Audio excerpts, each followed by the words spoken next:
Hola seguidores, ¿cómo están? Gran saludo para el señor Juan Manuel Navarro, que aportó a la causa y se pidió el tema del Humvee y el Striker. La situación que llevó a, podríamos decir, el ocaso del Humvee en el ejército norteamericano y el ascenso del Striker. Bien, primero tenemos que hacer un poco de historia de cómo sale, dónde aparece, cuál es el requerimiento. Es el reemplazo de lo que sería el M151. El M151 a primera vista no es muy distinto de un Jeep de la Segunda Guerra Mundial. Sí hay diferencia en cuanto a la capacidad de carga, que se mejoró. El motor se hizo más potente, se abandonó el motor de válvulas laterales, pero se mantiene un problema con el M151, un vehículo que hay que decir que se exportó a todos los países, creo que incluso acá tuvimos algunos. Lo tuvo Francia, lo tuvo Alemania, bueno, prácticamente medio mundo. Todo lo que no sea el Pacto de Varsovia tuvieron el M151. Israel lo recibió un montón. El problema con el M151 era que seguía siendo un vehículo inestable. Cuando yo le colocaba algún tipo de carga por encima del centro de gravedad, principalmente lanzacohetes, ametralladoras pesadas, cosas así, sumado a la impericia general de los ejércitos, los cuales principalmente el 90 o el 80% estaban compuestos con soldados de reemplazo, eso hacía que el vehículo fuera bastante peligroso, tenía la tendencia de volcarse, tenía tendencia de darse vuelta, y se lo conoció, básicamente se lo conoció en Estados Unidos en particular como un asesino de soldados. El vehículo no era tan peligroso en realidad, pero necesitaba una conducción, digamos, una conducción cuidada, cosa que no siempre se puede hacer, particularmente cuando uno sale al terreno, en ejercicios, cuando uno está en funciones en el campo. El otro vehículo diseñado por una empresa aeronáutica, la Boat, que era el M561, un vehículo muy interesante, realmente muy curioso, se diseñó exclusivamente para el teatro de operaciones del sudeste asiático. Desde principios de los 60 se venía estudiando la posibilidad de participar en una guerra, cosa que se cumplió evidentemente a partir de 1964, con la intervención a tiempo completo de los Estados Unidos en Vietnam, y este vehículo resultó ser muy bueno en un ítem particular, que es la movilidad en terrenos pantanosos, en terrenos con mucho barro. Era un sistema 6x6 articulado, motor diésel de 101 HP, y tenía muchos sistemas hidráulicos. Incluso la transmisión al eje trasero era completamente hidráulica. La movilidad, como digo, era muy buena, pero la confiabilidad de sus sistemas hidromecánicos no era tan buena y el mantenimiento resultó ser una pesadilla. Por eso el M561, también denominado como Gamma Watt, es un vehículo que hasta el día de hoy realmente es muy poco conocido, a pesar que se hicieron más de 10.000, entre 10.000 y 15.000. Como digo, un sistema de muy alta movilidad, excelente movilidad, pero costoso y dificultoso de mantener. Para solucionar los problemas de estabilidad del Jeep M151 se hace más largo y sobre todo más ancho. También desafortunadamente se les pone un motor bastante más tragón que el M151, se le pone una planta diésel aspirada, aspiración normal, no tiene ningún turbo, de 6,5 litros de cilindrada y 153 HP. La parte de los HP no suena demasiado brillante, pero sí el torque es realmente impresionante. Y con respecto a la duda de Juan Manuel acerca de la participación en la guerra de Irak y el recambio por el Striker, bueno, esto no es exactamente correcto. Digamos que el Striker no viene a suplantar al Humvee, tampoco viene a complementarlo. De hecho, el Striker es muy posterior al Humvee. Tengamos en cuenta que el Humvee es adoptado, gana el concurso, se lo ganó a la General Dynamics, a la Teledyne, bueno, y a otros fabricantes, la firma que se llama AM General, la empresa AM General. Lo que pasa es que bueno, después se vende un poco, se comparte esta licencia porque esta empresa no tiene la capacidad para construir todo lo que necesita. Originalmente pide en 1982 el ejército estadounidense 35.000, 2 años después lo aumenta a 50.000 y en 1986 pide 73.000. O sea, hay que tener una capacidad de producción bastante interesante. Lo que pasa es que tenemos que situarnos en la guerra de Irak. Podemos decir la segunda guerra de Irak o la tercera, dependiendo como vean, como sea el historiador con el cual hablen. Estamos hablando de la invasión de Estados Unidos en marzo del 2003. Ya para mayo, de hecho el 1 de mayo del 2003, el presidente George Bush hijo declara el fin de operaciones y el éxito completo de las operaciones en Irak. Estamos hablando del 1 de mayo del 2003.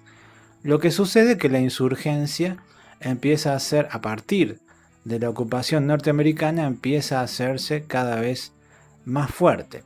Ciudades iraquíes que en su mayoría están semidestruidas, pero que no han sido abandonadas por la población civil bajo ningún concepto, y eso se aprovecha por la insurgencia para fundirse, mezclarse con total facilidad, no tiene absolutamente ningún inconveniente, para realizar actos guerrilleros y algunos que podríamos calificar de terroristas contra las fuerzas de ocupación norteamericanas.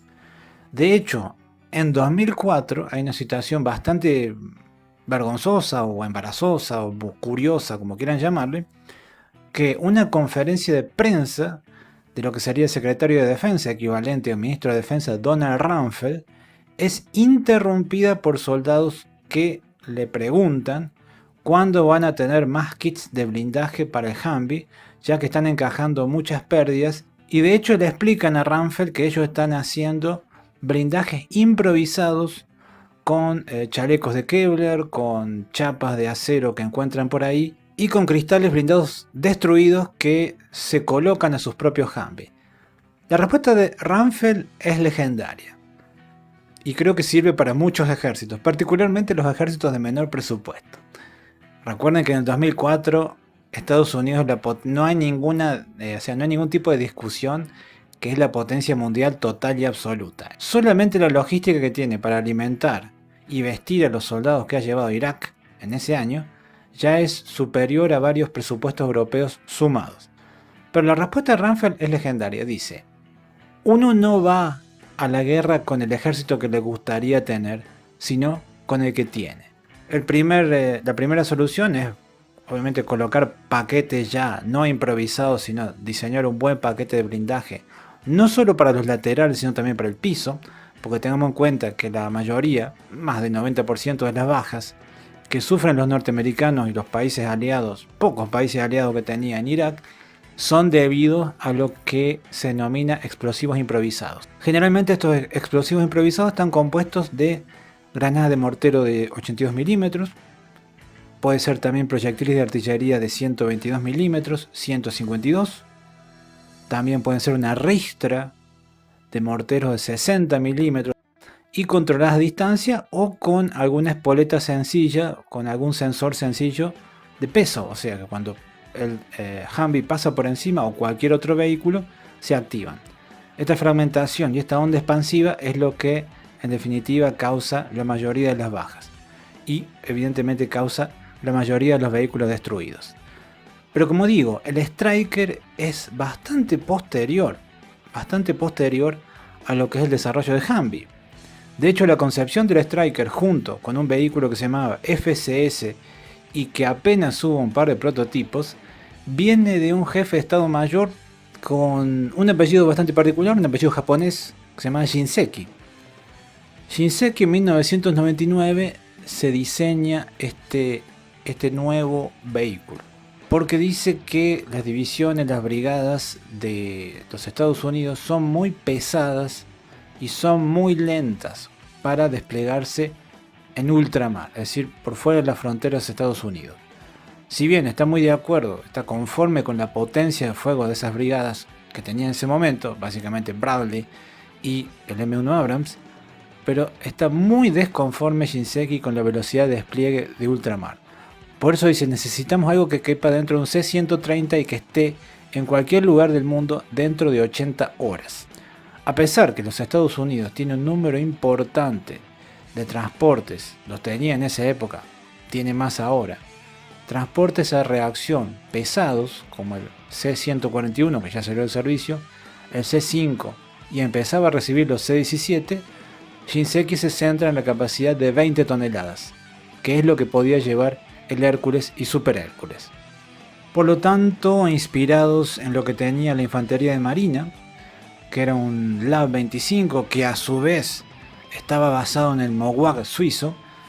Lo que hace Shinseki es diseñar, básicamente encargar el diseño a una serie de fabricantes, el ganador del concurso de General Dynamics, como muchas otras veces pasó, este 8x8 para el ejército, digamos, para dotar a las fuerzas de despliegue rápido.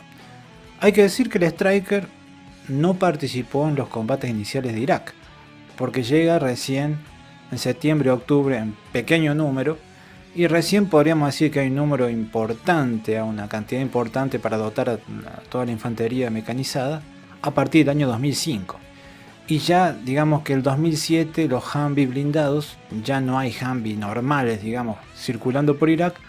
Lo que hacen es pasarse generalmente al Striker, y que los Humvee blindados vayan a unidades de policía militar, a unidades de segunda línea de reconocimiento, o directamente a las unidades iraquíes de policía iraquí. También hay que decir, Juan Manuel, que a la vez que el ejército incrementa el número de Striker, hay otro servicio armado norteamericano que reemplaza el Humvee no blindado y reemplaza la Toyota Hilux también por otro tipo de sistema, que es el MRAP. Como realmente las fuerzas estas de mercenarios, agencias de seguridad, seguridad privada, no tienen que salir mucho al terreno, y sinceramente Irak, digamos que barro, lo que se dice barro, no hay, se favorece un vehículo 4x4 o 6x6 sobre el 8x8, y se favorece una plataforma de camión. Una plataforma de camión militarizado, sí, pero que tiene mucho aire, mucho olor a civil. Los MRAP son básicamente para protegerse de explosiones y disparos de fusil. Entonces son favorecidos por estas fuerzas mercenarias. Tenemos el claro ejemplo de Blackwater, pero hay otras más, para desplegar a sus efectivos, que también, al igual que el ejército norteamericano y de sus aliados, estaban sufriendo bastantes bajas debido a los tiroteos y las explosiones de los IED, es decir, explosivos improvisados colocados a la vera del camino. Estos explosivos son responsables de la pérdida de un gran número de soldados aliados en Irak. Es la mayor amenaza. El Humvee es un gran vehículo, pero hay que tener en cuenta que no se diseñó para soportar impactos de dispositivos explosivos. Puede que haya llegado el momento de sustituir el Humvee por algo más adaptado a las amenazas de las guerras urbanas de hoy en día. He venido al campo de tiro de Edgefield, Carolina del Sur, para ver cómo será la próxima generación de vehículos blindados. También probaré un arma que se coloca encima del automóvil. Juntos, forman un equipo imparable. Este es el Cougar, un vehículo de combate blindado que puede desempeñar múltiples funciones, entre las que destacan el transporte de tropas y equipo o actuar como plataforma móvil para armas. Pero no se trata de un vehículo normal y corriente. Se ha diseñado para proteger a los soldados de cualquier tipo de explosión, desde granadas propulsadas, a bombas, a los explosivos improvisados. Cuando estuve en Irak, viví un ataque a un Humvee. Bradley Watson estuvo 2 veces en Irak, y una de ellas fue teniente de la sección de infantería de la Marina. Él ha visto en primera persona los peligros de un conflicto urbano. Era una mañana de octubre, era temprano, e íbamos a una misión de limpieza al sur de Ramada. Pasamos por encima de un explosivo improvisado que estaba escondido bajo la superficie de la carretera. Detonó debajo del vehículo y destrozó el Humvee. Bradley sobrevivió al ataque. Pero este tipo de artefactos siguen siendo la peor amenaza en zonas en guerra. El Cougar se ha diseñado especialmente para evitar estos efectos ante un ataque directo. Una de las dificultades del Humvee es que los ejes solo pesan 6,5 toneladas. Y la verdad es que para seguir en pie ante amenazas como las que hemos visto en Irak y en Afganistán, nos hemos dado cuenta de que se necesitan al menos 7 toneladas. Y el Cougar pesa unas 14 toneladas, así que cumple perfectamente con lo establecido. Se han reforzado todas las piezas. El blindaje es de acero templado. Las ruedas son prácticamente indestructibles y los cristales a prueba de balas. En vez de tener los bajos planos, tienen forma de V, y eso ayuda a desviar las explosiones. En el Cougar no es tan obvio, pero tiene el mismo diseño que vimos en el Grizzly. otro vehículo blindado que tuve el placer de conocer en un simulacro de lucha cuerpo a cuerpo. Un vehículo que tiene los bazos lisos se levanta con facilidad tras la detonación y el calor de dicha detonación suele penetrarlo. Por eso, cuando vemos películas en las que atacan un Humvee, estos suelen estar volcados y en llamas. El Cougar puede hacer frente a la explosión de 2 minas antitanque que acabarían con cualquier tanque Abrams, o lo que es lo mismo.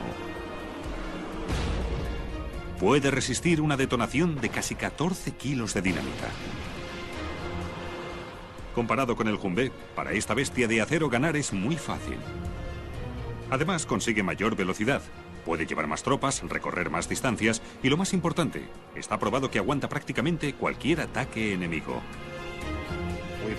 En Irak se han detonado más de 2.000 explosivos cerca del Cougar y no ha habido ni una sola baja.